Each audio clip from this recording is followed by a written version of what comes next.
Hello students, I am Kalpana Mishra and welcome back to our YouTube channel. Students आज की इस video में हम डिस्कस करने वाले हैं क्लास 6 साइंस चैप्टर जो है शॉर्टिंग मटेरियल इनटू ग्रुप्स। तो मैंने एक दो चैप्टर चैनल पे डाले हुए थे, तो काफ़ी बच्चों के कमेंट आ रहे थे कि आगे चैप्टर कंटिन्यू करने के लिए। तो आज से मैं आपके चैप्टर को कंटिन्यू कर रही हूँ, तो वीडियो को ज़्यादा से ज़्यादा लाइक और शेयर करने की कोशिश करना। तो चलिए वीडियो को शुरू करते हैं। तो बेटा सबसे पहले जो है अगला चैप्टर हमारी न्यू बुक के अकॉर्डिंग तो नेक्स्ट चैप्टर है। तो चैप्टर नंबर चाहे आप न्यू बुक हो या ओल्ड बुक हो, चैप्टर सेम है, बस चैप्टर की नंबरिंग चेंज हुई है। ठीक है, तो मैं यहाँ पे आपको सिर्फ चैप्टर के नेम से ये चीज़ बता रही हूँ और सेम सारा कुछ है। ठीक है, तो sorting material into groups chapter start करते हैं। तो शॉर्टिंग मटेरियल्स इनटू ग्रुप्स जो है इसका मतलब क्या है इस चैप्टर का? इसका ये मतलब है कि जो मटेरियल्स हैं उनको हमें अलग अलग ग्रुप में सेपरेट करना, अलग अलग करना है। ठीक है, तो चलिए शुरू करते हैं। तो फर्स्ट है आपका ऑब्जेक्ट अराउंड अस, हमारे आसपास जो ऑब्जेक्ट होते हैं। You can see many different type of the things around us. हाँ, आपने देखा होगा आपके चारों तरफ बहुत सारे डिफरेंट टाइप के थिंग्स होते हैं, बहुत सारी अलग अलग चीज़ें होती हैं। They look different and have different property, और ये अलग दिखते हैं, इनकी प्रॉपर्टीज़ भी क्या होती है, सबकी अलग होती है। ठीक है, तो यहाँ पर what are the these things made up of, जो ये चीज़ें होती है अभी किन से मिलके बनी होती है। In our classroom also there are the variety of the things like the table, pencil, book, school bag, eraser, fan etcetera. मतलब इन सारी चीज़ों को आप अपने क्लासरूम में देखो तो सारी चीज़ें अलग अलग चीज़ों से मिलकर के बनी होती है। ठीक है, जैसे कि ये फ़ैन देखो, टेबल देख लो या फिर पेंसिल देख लो। तो you are providing a list of the object, आपने एक लिस्ट बनानी है ऑब्जेक्ट की और टेबल बनानी है, उसमें आपने कंप्लीट सारा लिखना है। जैसे यहाँ पे ऑब्जेक्ट है और वो किस मटेरियल का बना हुआ है। तो प्लेट हो गया, पेन हो गया, टम्बलर हो गया, क्लॉथ हो गया। तो ये किन किन चीज़, जैसे कि प्लेट आपकी स्टील की, ग्लास की या प्लास्टिक की होगी, पेन आपका प्लास्टिक का होगा या मेटल का होगा, टम्बलर आपका प्लास्टिक का होगा या मेटल का होगा, क्लॉथ तो आपको पता है फाइबर के होते हैं। तो इस तरीके से आपने इस टेबल को क्या करना है, कंप्लीट करना है। ठीक है, similarly you are provided material into the table 2, इस तरीके से टेबल 2 के मटेरियल आपने प्रोवाइडेड करने हैं। तो यहाँ पे आप देखो वुड है और उसके बाद जो है चेयर, टेबल, डोर इससे बनते हैं। ठीक है, पेपर से book, notebook, newspaper, toys, calendar बनते हैं। ग्लास है, ठीक है, तो इससे क्या क्या चीज़ें बनती है आपने यहाँ पे लिखना है। प्लास्टिक से क्या क्या बनता है, आयरन से क्या क्या बनता है, तो ये सारी लिख के आपने इस टेबल को फिल करना है। ठीक है, what do you find from this table, आपने इस टेबल से क्या आपको मिला। Some object can be made from the different kind of the material, कुछ ऑब्जेक्ट अलग अलग टाइप के मटेरियल से बने हैं। फॉर एग्जाम्पल जैसे हम टम्बलर ले लेते हैं, वो ग्लास का भी बनता है, प्लास्टिक का भी बनता है, थर्माकोल का भी बनता है, सेरेमिक और पेपर का भी बनता है। ठीक है, तो इस तरीके से हमने क्या देखे, कोई भी ऑब्जेक्ट अलग अलग चीज़ों से मिलकर के बना हुआ है। Several object can be made from the same object, और कई ऑब्जेक्ट एक जैसे ही चीज़ों से मिलकर के बनाए। फॉर एग्जाम्पल योर बुक हो गया, नोटबुक हो गया, न्यूज़पेपर हो गया, सभी किससे मिलकर बनाए, पेपर से मिलकर बना हुआ है ना। Matter is everything around your, जो मैटर है हमारे चारों तरफ चीज़ें हैं, हमारे चारों तरफ सारी चीज़ें उसको मैटर बोलते हैं। ठीक है, the bones and the flesh of your body, cloth, food, table, chair, book, tree, water, air, all matter, सारी चीज़ें क्या है, मैटर है। But then what is not matter, but इसमें मैटर क्या नहीं है। मैटर का मतलब क्या होता है, जो भी चीज़ें हमारे आसपास है वो सब क्या है, मैटर है। आप अगर मोबाइल में पढ़ रहे हो वो आपका मैटर, लैपटॉप में पढ़ रहे हो वो मैटर है, पेन है आपका, पेंसिल है, सब क्या है, मैटर है।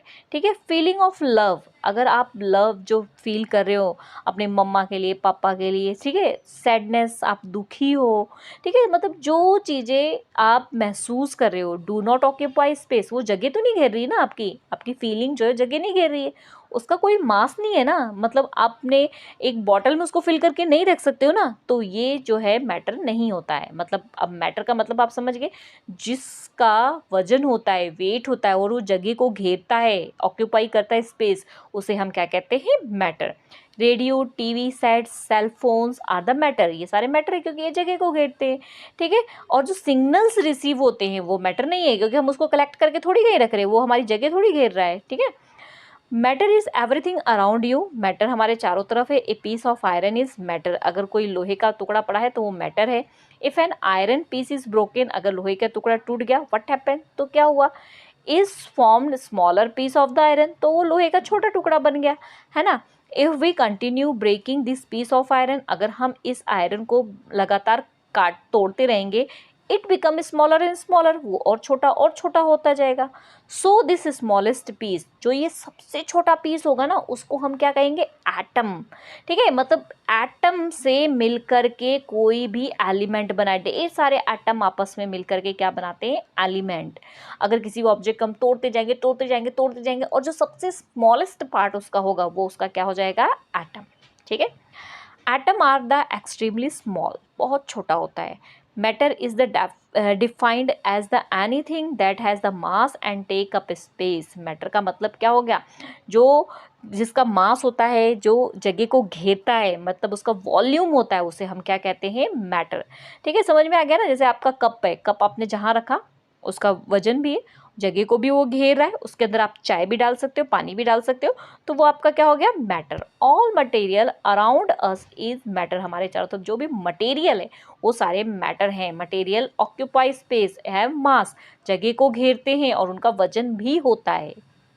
प्रॉपर्टीज ऑफ मटेरियल, मटेरियल की प्रॉपर्टीज क्या है। Have you ever wondered why a tumbler is not made with the piece of the cloth, tumbler को हम कपड़े से क्यों नहीं बना होता है। रिकॉल योर एक्सपेरिमेंट विद, तो इसका एक्सपेरिमेंट देखते हैं आगे। देखो चैप्टर 3 वैसे इस बार आपके सिलेबस में नहीं है, बट चैप्टर 3 के बारे में यहाँ पर दिया हुआ है कि जो क्लॉथ्स हैं वो जनरली टम्बलर में यूज़ करेंगे तो जो उसके अंदर लिक्विड भरेंगे वो उसके अंदर नहीं रह पाएगा, वो क्या हो जाएगा, उसमें से बाहर चला जाएगा। ठीक है, इसीलिए क्या होता है, उसमें जो है हम जो क्लॉथ है उसका टम्बलर नहीं बना सकते हैं। What we need for a tumbler in a glass, tumbler को ग्लास का बनाने की, प्लास्टिक का, मेटल के बनाने की जरूरत क्यों पड़ी, क्योंकि उसको वाटर को होल्ड करना है, पानी को होल्ड करना है। पानी उसमें तभी रह पाएगा, अगर आप कपड़े का बना दोगे ग्लास तो होल्ड कर पाएगा, नहीं कर पाएगा ना। ठीक है, तो इसलिए हर एक चीज़ अलग अलग मटेरियल की बनी होती है। तो इसी तरीके से आप देखोगे कि जो कुकिंग वेसल्स होते हैं स्टील के बने होते हैं, ठीक है, वो प्लास्टिक के अगर आप बनाओगे तो प्लास्टिक तो जैसे आप गैस पे रखोगे वो क्या हो जाएगा, मेल्ट हो जाएगा, है ना। We see then that we are chosen a material to make an object depending on its property, मतलब कोई भी मटेरियल बनाना है तो वो उसकी प्रॉपर्टी पे डिपेंड करता है कि वो किससे मिल करके बने। ठीक है, which the object is to be used so that all the property of the material that would be the important for their uses, मतलब किसी भी ऑब्जेक्ट की प्रॉपर्टी डिपेंड करती है कि उसको हम किस काम के लिए यूज़ करें। नेक्स्ट देखते हैं हम appearance. Appearance, material usually look different, हर एक मटेरियल अलग अलग होता है देखने में। जैसे पेपर है वो अलग है देखने में, क्लॉथ अलग है, वुड अलग है, आयरन मतलब लोहा, ठीक है, गोल्ड, सिल्वर, ये सारे मटेरियल है वो देखने में सब क्या होते हैं, अलग अलग होते हैं, जिससे हम देख के पहचान सकते हैं कि ये गोल्ड है, ये सिल्वर है, ये आयरन है ना। आगे देखो लस्टर। लस्टर क्या होता है, जिसमें कोई भी शाइन होती है ना उसे लस्टर कहते हैं। ए मेटल, अगर मेटल का आप स्पून लेते हो घर में, चम्मच लेते हो तो वो क्या होता है, चमकता है ना। और अगर आप वुडन का, लकड़ी का स्पून लेते हो तो वो शाइन नहीं करता है। मतलब मेटल जो है वो शाइन करते हैं और नॉन मेटल जो है वो शाइन नहीं करते हैं। सिल्क क्लॉथ है वो शाइन करता है, वूलन क्लॉथ शाइन नहीं करता है। वी से मेटल्स हैव मोर लस्टर, मतलब मेटल में ज़्यादा चमक होती है। वुड और सिल्क हैज़ लस्ट, वुड और सिल्क में होता है लेकिन वो वूल से कम होता है। इसी तरीके से मतलब हमने यहाँ पे देखा कि लस्टर का मतलब चमक आना। ठीक है, एक एक्टिविटी यहाँ पर दे रखी है, इस एक्टिविटी में टू डिफरेंट द अलग अलग लस्टर चीज़ें हैं, मतलब चमक वाली चीज़ें उनको करना है। जैसे पेपर ले लिया, कार्डबोर्ड ले लिया, वुड ले लिया, कॉपर वायर ले लिए, एल्यूमिनियम ले लिया, चौक, स्टील प्लेट, मतलब ढेर सारी चीज़ें आपको पकड़ा दी। अब आपने क्या करना है, इसमें प्रोसीजर कलेक्ट करना है सारी मटेरियल को और अलग अलग ग्रुप में डिवाइड करना है, जो ज़्यादा चमक रहे हैं, जो कम चमक रहे हैं, ठीक है, जो सबसे कम चमक रहे हैं। तो हमने कंक्लूजन क्या निकाला कि मटेरियल जो है copper wire, aluminium, steel plate, ये सारी चीज़ें क्या हो रही है, नेचुरली चमक रही है। लेकिन जो मटेरियल होते हैं जैसे कि paper, cardboard, chalk, wood, non lustre, मतलब ये सारी चीज़ें चमक नहीं रही थी। इन आयरन रोड में नॉट अपीयरेंस लस्टर, मतलब एक लोहा था वो भी मेटल है बट वो इतना चमक नहीं था। However if we use the sand paper, जब उसको हम सैंड पेपर, एक सैंड पेपर होता है दानेदार होता है, उससे हम उसकी टॉप लेयर को क्या करेंगे, घिस देंगे तो वो चमकने लगेगा। ठीक है, सम मेटल कई मेटल क्या होते हैं, अगर हवा में ऐसे खुले रखो तो अपनी चमक वो खो देते हैं, अपना लस्टर वो खो देते हैं, ठीक है। Next, texture. टेक्सचर क्या होता है, different metal feel different when you touch them. अलग अलग मेटल्स को जब आप टच करोगे ना तो वो अलग अलग आपको फील करेंगे, तो उसको उसका टेक्सचर बोलते हैं। फॉर एग्जांपल कई मेटल हार्ड होती है, कई स्मूथ होती हैं, जैसे वूल सॉफ्ट होता है, रफ होता है। Soft material can be compressed और स्केच। सॉफ्ट मटेरियल को हम आराम से दबा सकते हैं, खींच सकते हैं इजीली। हार्ड मटेरियल को बहुत डिफिकल्ट है दबाना, है ना। Material such as the aluminium sheet, a piece of the stone, iron, gold, silver are hard in nature. ये सारी चीज़ें क्या होती है, नेचर में हार्ड होती हैं। एक्टिविटी देखते हैं, टू चेक कैसे करेंगे हम टेक्सचर का। हमारे पास सिल्क क्लॉथ हो गया, वुडन स्पून हो गया, स्पंज ले लिया, वुलन क्लॉथ ले लिया, सैंड पेपर ले लिया। अब क्या करनी है, हमने आंखों के पास में ले आए अपने फ्रेंड्स की हेल्प से क्लॉथ को, ठीक है। तो आगे देखते हैं यहाँ पर, place the material like silk cloth and sandpaper, wood spoon, metal spoon, woollen cloth, plastic mug. उसके बाद आस्क योर फ्रेंड, आप अपने फ्रेंड की आंखें बंद कर लो या अपनी आंखें बंद कर लो, उसके बाद उसको टच करके महसूस करो, तो आपको चीज़ें पता लगेगी कि कौन सी रफ है और कौन सी चिकनी है, ठीक है। कंक्लूजन आपने क्या निकाला, जैसे कि मटेरियल सिल्क हो गया, क्लॉथ हो गया, कॉटन हो गया, स्पंज हो गया, ये बहुत सॉफ्ट थे। लेकिन सैंड पेपर जो हो गया, वुड का जो स्पून हो गया, वुलन क्लॉथ्स हो गया, ये थोड़ा सा टच करने में क्या थे, हार्ड थे। अगला टॉपिक है हमारा सॉल्युबल और इनसॉल्युबल, मीन्स किसी चीज़ में घुल जाना या फिर नहीं घुलना। तो इसके लिए आपको कौन कौन सी चीज़ें चाहिए, बीकर चाहिए, water, sugar, salt, chalk powder, sand, sand duster और स्टायर जिससे हम किसी भी चीज़ को, जैसे कि एक बीकर ले लिया, इसके अंदर हमने कोई मटेरियल डाला और ये स्टायर होता है जिसकी मदद से हम क्या करते हैं, इसको गोल गोल घुमा के इसको मिक्स करते हैं। अब प्रोसीडर क्या करना है, सारी चीज़ें आपने कलेक्ट करनी है जो भी आपको ऊपर दी हुई है, और उसको क्या करना है, 1/3 पानी में डालना है और उसके बाद उसको स्टायर से गोल गोल गोल गोल घुमाना है कि जब तक वो उसमें घुलना ना शुरू हो जाए। तो आप ये देखोगे कई चीज़ें तो क्या है, पानी में अच्छी तरीके से डिज़ोल्व हो जाएंगी और कई चीज़ें नहीं डिज़ोल्व होंगी, जैसे शुगर है वो डिज़ोल्व हो जाएगा, बट चॉक के पाउडर को आप डिज़ोल्व करके देखना, वो डिज़ोल्व नहीं होगा। तो कंक्लूजन हमारा क्या निकला, तो जो चीज़ें हम पानी में डिज़ोल्व करते हैं और वो पूरी तरीके से घुल जाए, जैसे कि शुगर और सॉल्ट, तो वो क्या है, सॉल्युबल। और जो घुलती नहीं है और हमें दिखाई देती है, जैसे कि चॉक पाउडर, वो क्या होता है, इनसॉल्युबल। तो यहाँ पर एक टेबल दिया हुआ है, आप इसको लो, पानी में डिज़ोल्व करो और यहाँ पे टेबल को फिल करो कि salt, sugar, sand paper, chalk powder, dust और मिल्क, इनमें से कौन सी चीज़ें आपकी विजिबल है, कौन सी इनविजिबल है, मतलब कौन सी सॉल्युबल है, कौन सी इनसॉल्युबल है। तो हम क्या देखेंगे, जो चीज़ें तो पूरी तरीके से पानी में घुल जाएंगी उसे हम क्या बोलेंगे, सॉल्युबल, और जो चीज़ें पानी में अच्छी तरीके से नहीं घुलेंगी उन्हें हम क्या बोलेंगे, इनसॉल्युबल। समझ आ गई बात। वाटर जो है एक इम्पॉर्टेंट रोल है क्योंकि ये क्या करता है, dissolve a large number of substance, मतलब बहुत सारी, मतलब ज़्यादातर चीज़ों को ये अपने अंदर क्या करता है, डिज़ोल्व कर लेता है, liquid with mix each other, और एक दूसरे में, अगर लिक्विड हम दो ले रहे हैं वो एक दूसरे में मिक्स होती है, उसे हम बोलते हैं मिसिबल लिक्विड, ठीक है। तो ये डेफिनेशंस करना जरूर, बीच में से आ जाती है। लिक्विड जो आपस में मिक्स नहीं होती है उसे क्या बोलते हैं, इमिसिबल। तो अब इसकी जो है एक्टिविटी देख लेते हैं, मिसिबल और इमिसिबल की। तो देखो, जो लिक्विड्स आपस में मिल जाए वो मिसिबल है, जैसे यहाँ पर आप देखो, यहाँ पे आपको कुछ मटेरियल दिया है, आपको बीकर ले लेना है, वाटर, लेमन, मस्टर्ड ऑयल और कोकोनट ऑयल और स्टायर ले लेना है। आपने क्या करना है, एक बीकर लेना है, बीकर के अंदर जो है वाटर और लेमन को आप मिक्स करोगे वो मिक्स हो जाएगा, लेकिन अगर आप उसमें मस्टर्ड ऑयल और कोकोनट ऑयल डालोगे तो वो जितना मर्जी हिला लो वो मिक्स नहीं होगा। तो जो तो यहाँ पर मिक्स हो गया वो क्या है, मिसिबल, और जो मिक्स नहीं हुआ ये ऑयल की लेयर ऊपर ही रहेगी, आप जितना मर्जी मिक्स करो वो क्या हो गया, इमिसिबल।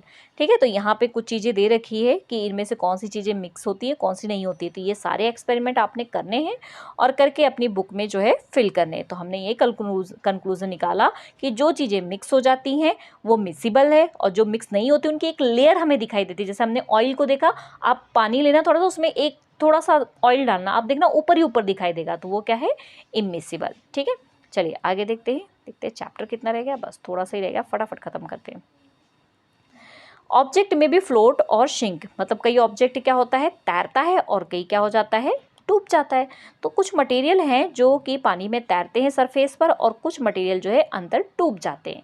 तो ये नोटिस करना है, अलग अलग ऑब्जेक्ट को आपने लेना। आप एक सूखी पत्ती लेना, ठीक है, और उसको पानी में डालोगे, चाहे तालाब में डालोगे तो वो फ्लोट करती रहेगी, तैरती रहेगी। लेकिन आप वहाँ पर अगर एक पत्थर डालोगे, स्टोन डालोगे, तो वो क्या हो जाएगा, अंदर बॉटम में डूब जाएगा। ठीक है, तो मतलब हमने क्या देखा कि कुछ ऑब्जेक्ट तो क्या होते हैं, डूब जाते हैं, और कुछ तैरते रहते हैं, फ्लोट करते हैं, कुछ सिंक हो जाते हैं। जैसे आपने लोहे की कील को पानी में डालोगे ना तो वो डूब जाएगी, लकड़ी का टुकड़ा डालोगे तो तैरता रहेगा। ठीक है, तो इसमें क्या होगा, दोनों चाहे एक ही बराबर के रहोगे, इतना ही बड़ा लोहे का टुकड़ा लो, इतने ही बड़ा लकड़ी का टुकड़ा लो, तो लोहा फिर भी डूब जाएगा, लकड़ी नहीं डूबेगा। क्यों? क्योंकि लोहे का वॉल्यूम ज़्यादा होता है और लकड़ी का वॉल्यूम उससे कम होता है।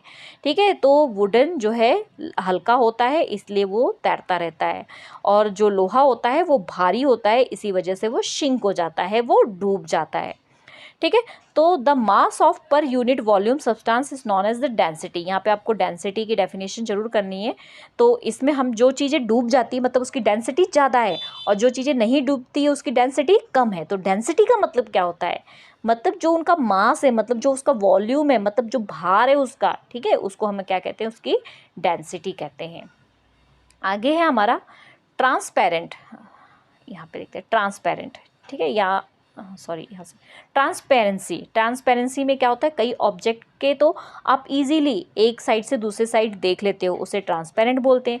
जिसमें से आप थोड़ा थोड़ा देख पाते हो उसको ट्रांसलूसेंट बोलते हैं। जिसके पीछे आप बिल्कुल नहीं देख पाते हो वो क्या होता है, ओपेक। ट्रांसपेरेंट मीन्स जैसे पानी, ठीक है, हवा, ठीक है, इन ग्लास, इनके आर पार आप इजीली देख सकते हो ना। मतलब ऐसे सब्सटेंस, यहाँ से डेफिनेशन कर लेना, दो सब्सटेंस और material through which things can be seen, मतलब जिनके पीछे से हम चीज़ों को देख सकते हैं उन्हें हम क्या बोलते हैं, ट्रांसपेरेंट। और ट्रांसलूसेंट जिनके पीछे से हम चीज़ों को थोड़ा थोड़ा देख सकते हैं, जैसे कि फॉरेस्ट ग्लास, ठीक है, विंडो की जो फ्रॉस्टेड ग्लास होती है, मतलब थोड़े से घिसे हुए से कांच होते हैं, उनमें से हमें थोड़ा थोड़ा सा दूसरे साइड दिखाई देता है। फिर बटर पेपर आपने देखा होगा, बटर पेपर से भी थोड़ा थोड़ा दिखाई देता है।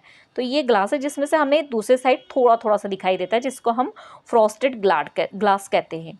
ओपेक ऑब्जेक्ट मीन्स जिसके दूसरे साइड हम बिल्कुल देख ही नहीं सकते हैं। जैसे कि यहाँ पे कोई लकड़ी ले लो, उसके पीछे आप देख पाओगे, नहीं देख पाओगे। मेटल के पीछे नहीं देख पाओगे। या एप्पल है, एप्पल के दूसरे साइड आप देख पाओगे, अगर एप्पल सामने रख लिया नहीं देख पाओगे ना। ठीक है, नेक्स्ट देखो, to demonstrate transparent, opaque and translucent. यहाँ पे भी आपको एक्टिविटी देखना है। आपको एक इलेक्ट्रिक बल्ब लेना है, शीट लेनी है, ऑयल लेना है और प्लेन ग्लास लेना है। तो अब क्या करना है आपने, इसको प्रोसीजर क्या करना है, सबसे पहले आपने शीट को, पेपर को लेना है और उसके ऊपर इलेक्ट्रिक बल्ब रखना है। तो बल्ब इज़ नॉट विजिबल। अगर आपने एक शीट ले ली पेपर की, उसके दूसरी साइड बल्ब रखा है तो वो आपको नहीं दिखाई दे रहा है। अब उसके बाद उस शीट ऑफ पेपर पे आपने थोड़ा सा तेल गिरा दिया और उसके बाद दूसरे साइड आप देखोगे तो आपको बल्ब दिखाई देगा, तो वो ट्रांसलूसेंट है। जब नहीं दिखाई दे रहा था तो वो ओपेक है। ठीक है, तो इस तरीके से एक ग्लास ले लोगे आप और उसके दूसरे साइड बल्ब को देखोगे तो वो साफ दिखाई देगा, तो ये ट्रांसपेरेंट है। तो हमें कंक्लूजन क्या निकला, जिसके आर पार हम देख सक रहे हैं, जैसे कि ग्लास वो ट्रांसपेरेंट, जिसमें से हम थोड़ा थोड़ा देख पा रहे हैं वो ट्रांसलूसेंट, और जिसमें से हम बिल्कुल नहीं देख पा रहे हैं वो क्या है, ओपेक।